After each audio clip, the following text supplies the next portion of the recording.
Now, there's one additional thing we can do to improve at least perceived performance for users, which is to turn on a module called BigPipe. Let's go to Extend, and I'm going to search for BigPipe.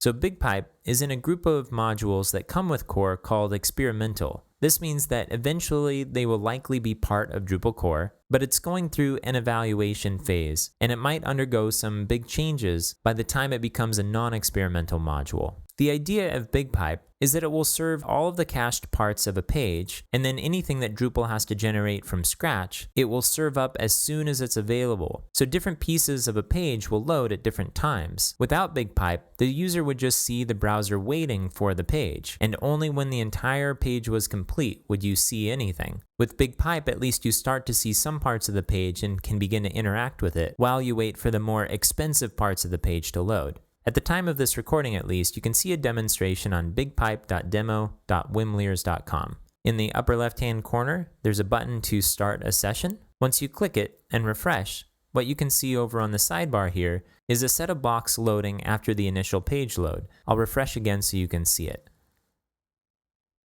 So it took just a little longer to load in this block and this block, but the rest of the page loaded right away. So this is a nice feature and can make your site more available to users faster. So let's enable it.